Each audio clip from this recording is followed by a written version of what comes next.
All right. This morning we'll be in Mark chapter 9, picking up where we left off last week. And looking at the follow-up from the Transfiguration, and looking at, as Jesus and his disciples are coming down from the mountain, they come across a scene that reveals that even after experiencing everything that they have with Jesus, there's a lot that the disciples have left to learn, and there's also a lot for everyone to learn. And so, starting in verse 14, we read, "When they came to the disciples, they saw a large crowd around them and scribes disputing with them. When the whole crowd saw him, they were amazed and ran to greet him. He asked them, 'What are you arguing with them about?' Someone from the crowd answered him, 'Teacher, I brought my son to you. He has a spirit that makes him unable to speak. Whenever it seizes him, it throws him down, and he foams at the mouth, grinds his teeth, and becomes rigid. I asked your disciples to drive it out, but they couldn't.' He replied to them, 'You unbelieving generation, how long will I be with you? How long must I put up with you? Bring him to me.' So they brought the boy to him. When the spirit saw him, it immediately threw the boy into convulsions. He fell to the ground and rolled around, foaming at the mouth. 'How long has this been happening to him?' Jesus asked the father. 'From childhood,' he said. 'And many times it has thrown him into fire or water to destroy him. But if you can do anything, have compassion on us and help us.' Jesus said to him, 'If you can, everything is possible for one who believes.' Immediately the father of the boy cried out, 'I do believe. Help my unbelief.' When Jesus saw that a crowd was quickly gathering, he rebuked the unclean spirit, saying to it, 'You mute and deaf spirit, I command you, come out of him and never enter him again.' Then it came out, shrieking and throwing him into terrible convulsions. The boy became like a corpse, so that many said, 'He's dead.' But Jesus, taking him by the hand, raised him up, and he stood up. After he had gone into the house, his disciples asked him privately, 'Why couldn't we drive it out?' And he told them, 'This kind can come out by nothing but prayer.'"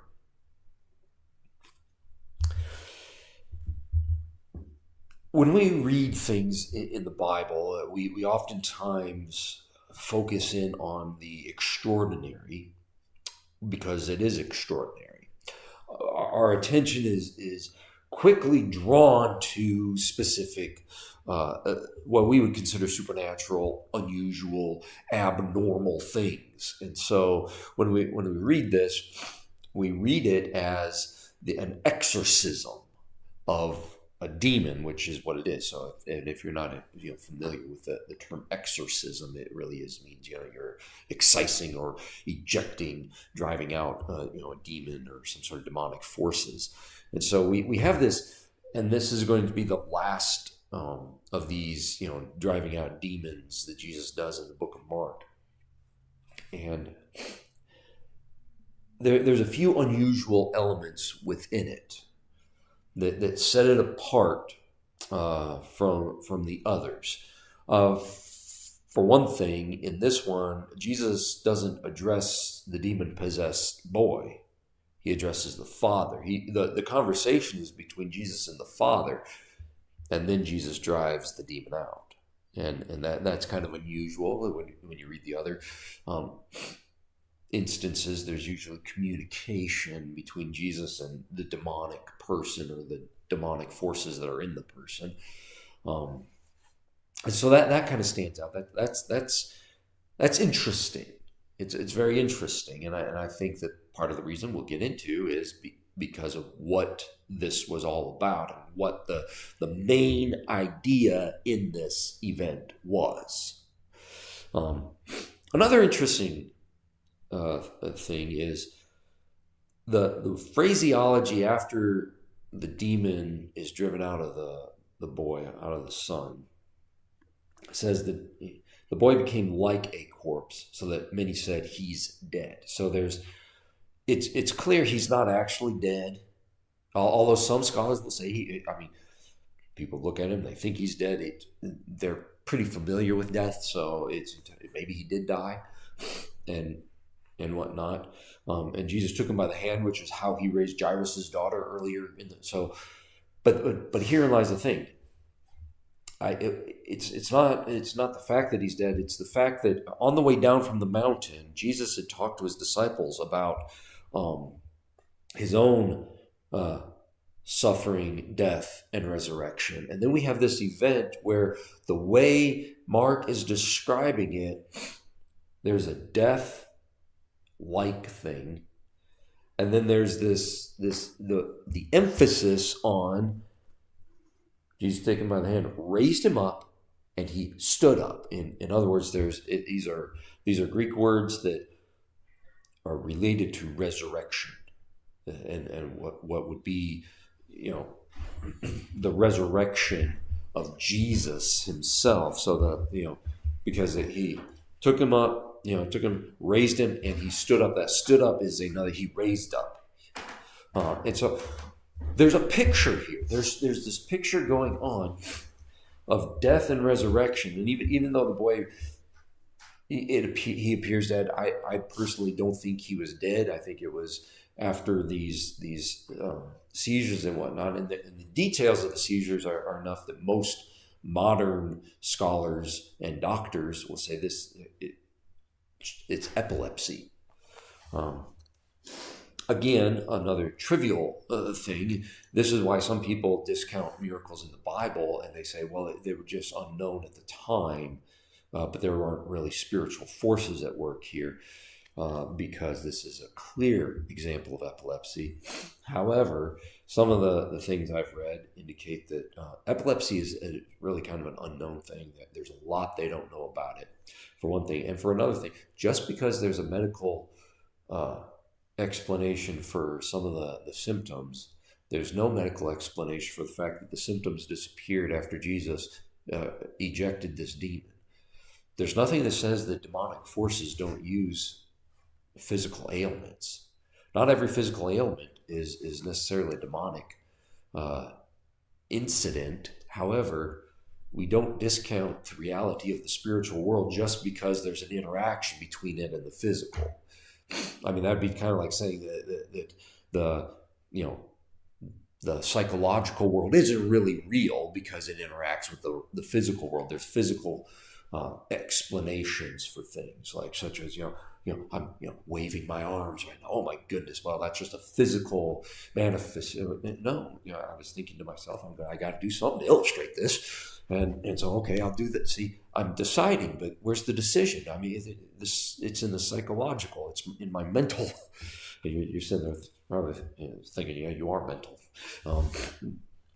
But I like details. I love reading these things, and there's so many things, and I'm kind of doing this because there's so much in here, but we're going to focus in on some things. So we got all these details, and some of them seem random, some of them seem scattered out, and so you can read through this and you can come away with a lot of things.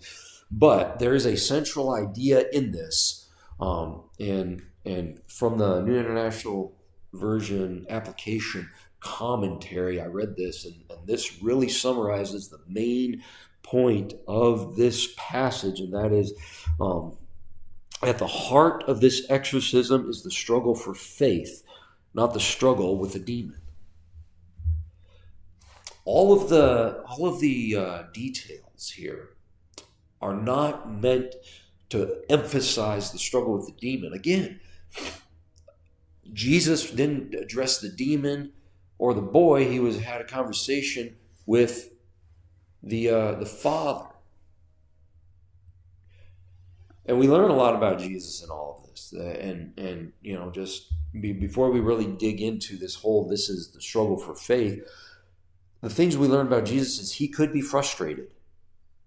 I truly believe coming off the mountain with his 3 disciples, and then he sees the rest of the disciples having an argument with the scribes and probably some other religious leaders. It doesn't say who all was there. It just says there was a large crowd and scribes disputing with them. And he comes down and he's told what's going on, and he's, you unbelieving generation, how long will I be with you? How long must I put up with you? I mean, to me, that's very clear frustration coming out. And this, because Jesus knows this is now his time. He is now going to begin his journey to Jerusalem for his death and resurrection, which he's already told his disciples as they're coming down the mountain. So he's already thinking about this. And to be fair, he's probably stressed about this, because even though he knows this is a necessity, and even though he knows how this is, he is still a human being.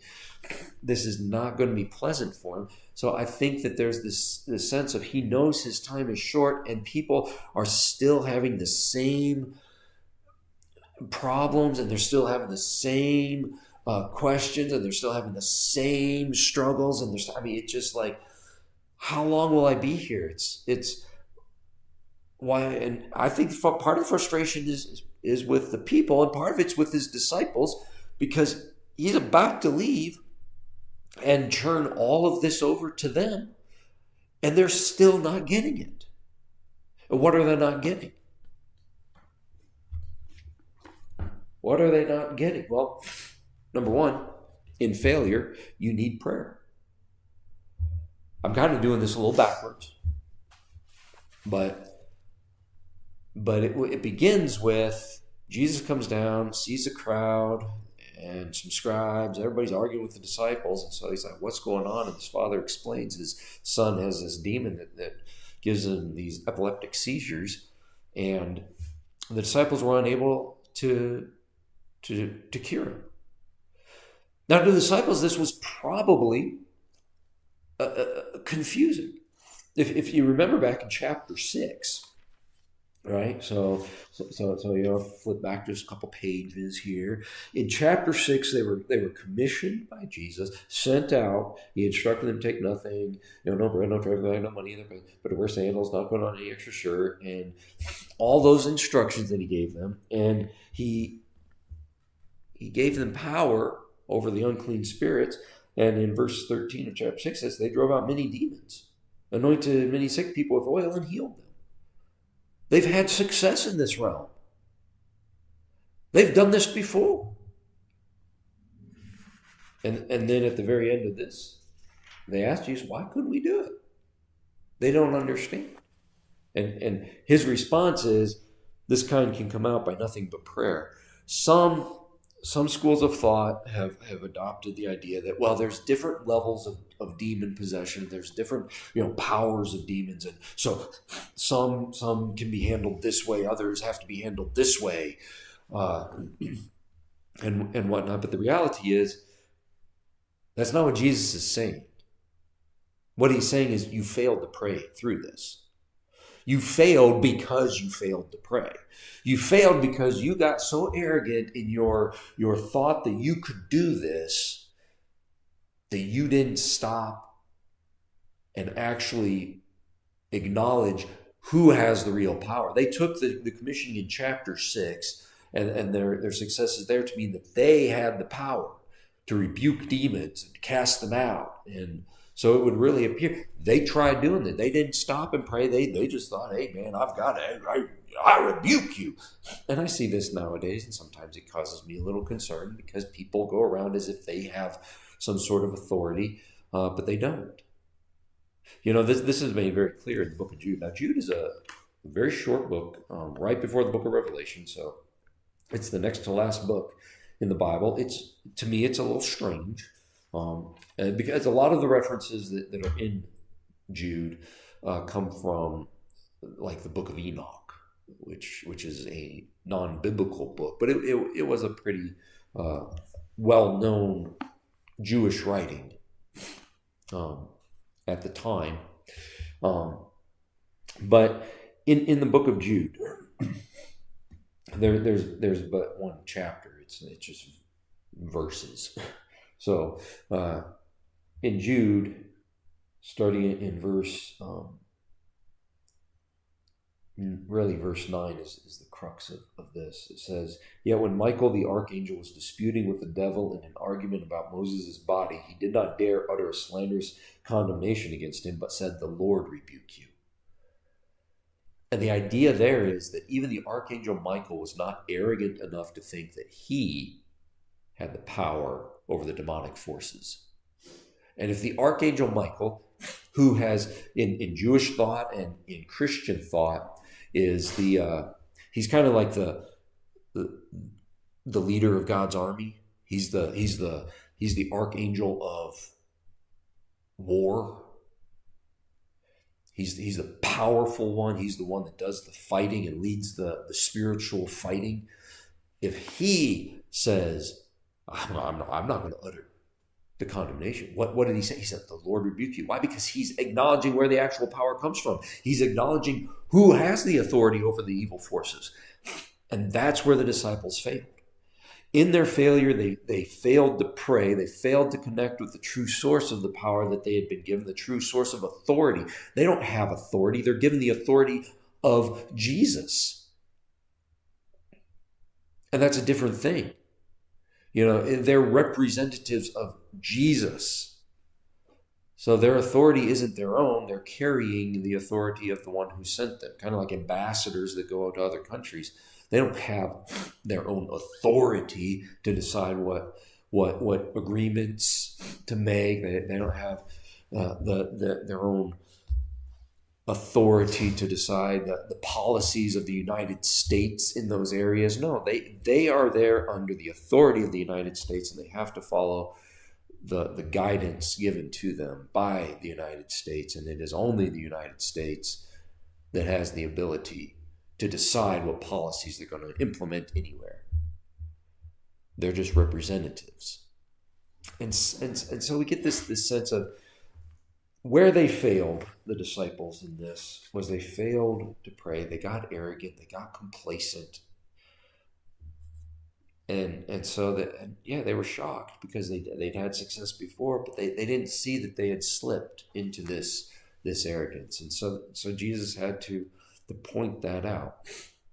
And in our own lives, a lot of times we can look at things and say, well, what happened? Why didn't this work?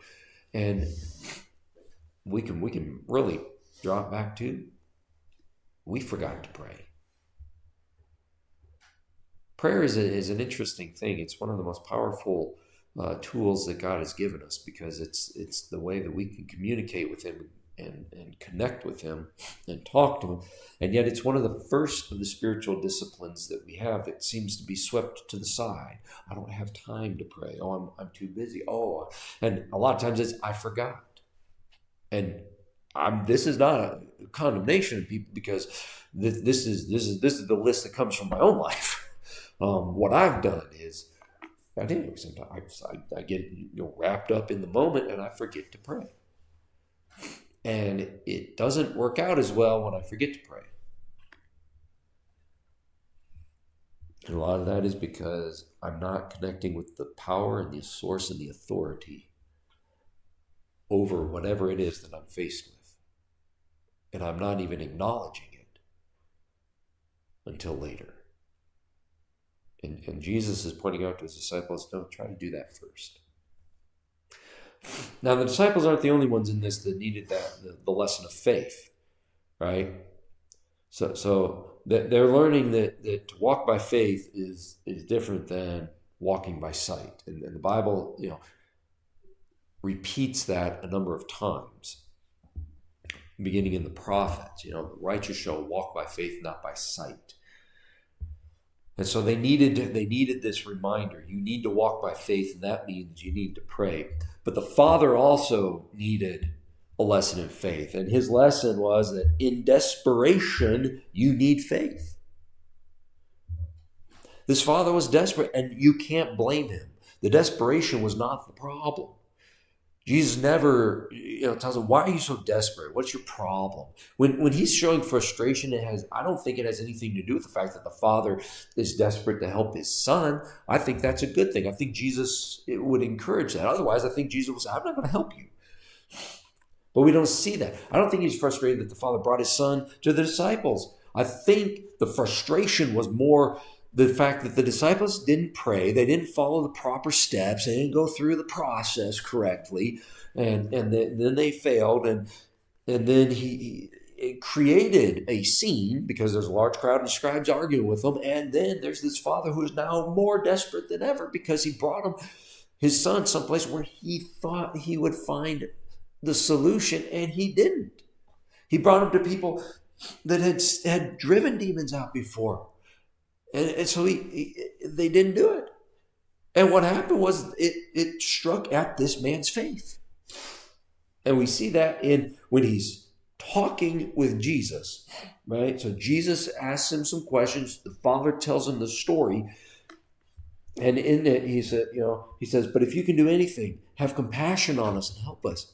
And Jesus immediately comes back, if you can. If? You see, at this point, it reveals the Father isn't questioning Jesus's willingness to help him. He just doesn't know if he can. And I believe that it's probably because he truly believed the disciples of Jesus would be able to drive the demon out, because word got out that it had happened and they couldn't do it. So now he's not sure. Now his hopes are kind of dashed. And Jesus is like, if you can, check this out. Everything is possible for the one who believes. Now we have to be careful with that one. He's not saying that everything you can possibly imagine. So you say, oh, I can fly. So everyone who has faith, I can fly. I've used this illustration many times and it still works. You can't fly. That's not what he's saying.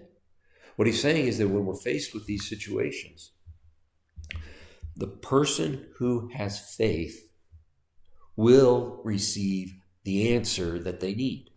Not necessarily the one they want, but it will be the one they need. And in this case, the son needed to be freed from the demon, and so he was. But the father was having a struggle not with anything other than his own faith. And what's great is the father acknowledged this, because as soon as Jesus said that, immediately, see, Mark loves that word, and I do too. Immediately the father boy cried out, I do believe, help my unbelief. This isn't a contradiction. This is a reality. And anybody who is honest with themselves will say, I know exactly what he's feeling. Yes, I believe, and yet there's a part of me that's like, I feel doubt. What if I'm wrong?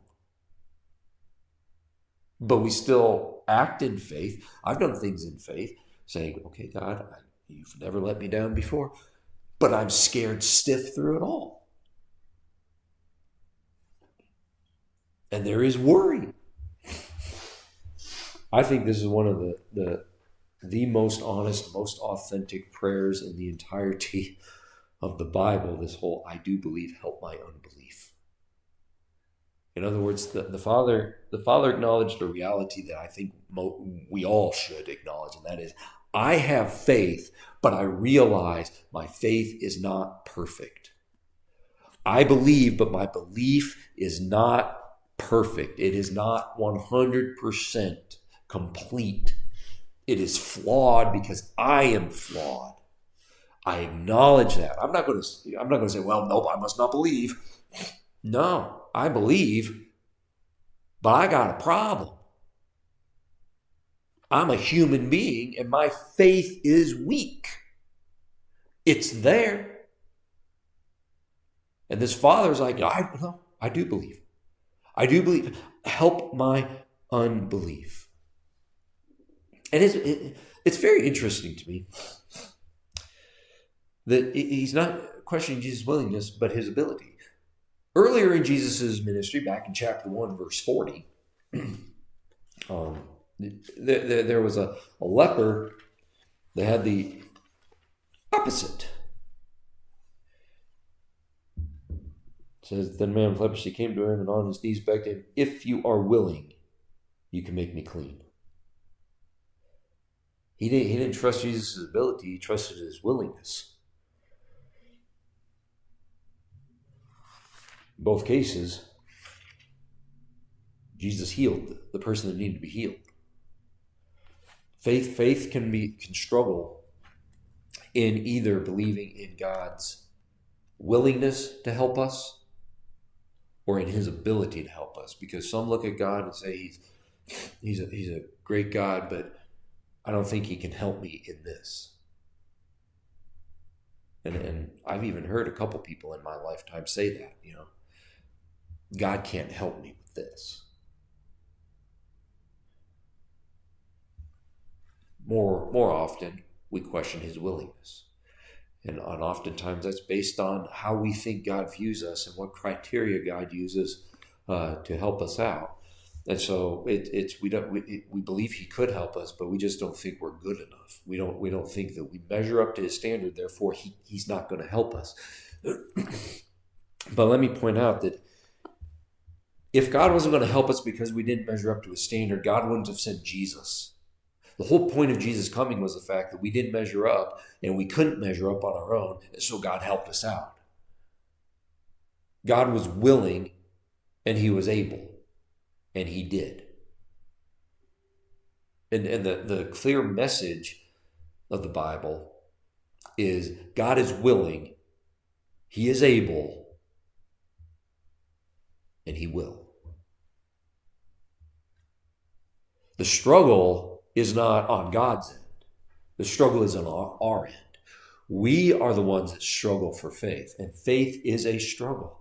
And it's a struggle worth struggling. It's a fight worth fighting. Fight for faith. And by that, I mean, don't go beating on people that disagree with you. When I say fight for faith, I mean, that's an internal struggle. It's a fight against the internal forces and the external, pressures that will try to draw us away from Jesus and draw us away from faith. We should fight for our faith. Struggle. Don't give in. Never give up. Never surrender. Because our final point here is, in everything, you need Jesus. See, the disciples thought that they could do it without Jesus or without God at all. They didn't pray. They lacked that. Their faith failed in that they got arrogant. The Father was struggling with his belief in the ability of Jesus. Both needed Jesus. As a matter of fact, the whole crowd needed Jesus. Everybody there needed Jesus.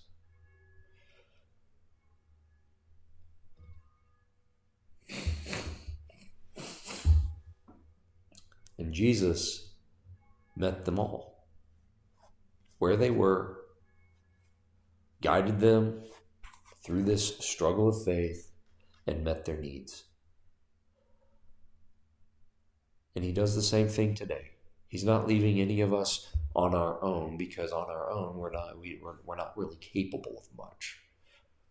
I mean, it seems like we are, because we're capable of doing what everybody else around us is doing, but the reality is we're not really capable of much. And a lot of that is because a lot of the struggles in our life, I think, are kind of like this kid with epilepsy. There's a lot of forces outside the physical, outside the natural. I believe that there is a spiritual world. I believe that that spiritual world does interact with the physical created world. And I do believe that there are a lot of times that that things happen because there's a spiritual component to it. And honestly, I think that the spiritual enemy, if you will, I think it's easier on the spiritual enemy nowadays, because they can do things out in the open and people will not acknowledge the reality behind what's happening. The divisions between people, we will not acknowledge the reality behind that. The spiritual struggle. We don't acknowledge the fact that God created everyone and we're supposed to be united. We're supposed to come together. We're supposed to live together. All of us are supposed to be God's representatives in creation. But we don't recognize that. We don't recognize that the division between us, the hatred between different people groups, is all based in the spiritual world, trying to keep us from fulfilling the very purpose that we were created for in the first place. We need Jesus.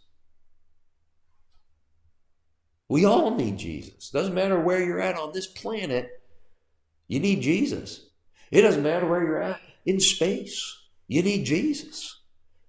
The astronauts on the International Space Station, they need Jesus. The astronauts that they're planning to send to the moon, they need Jesus. The astronauts that they're hoping to send to Mars, they need Jesus. The kid in Africa needs Jesus. That pastor in Africa that walks for 2 days to go to a pastor training needs Jesus. The village that he's going to walk 2 days back to needs Jesus. The people in Washington, D.C. absolutely need Jesus. In Moscow, Beijing, Seoul, Berlin, London.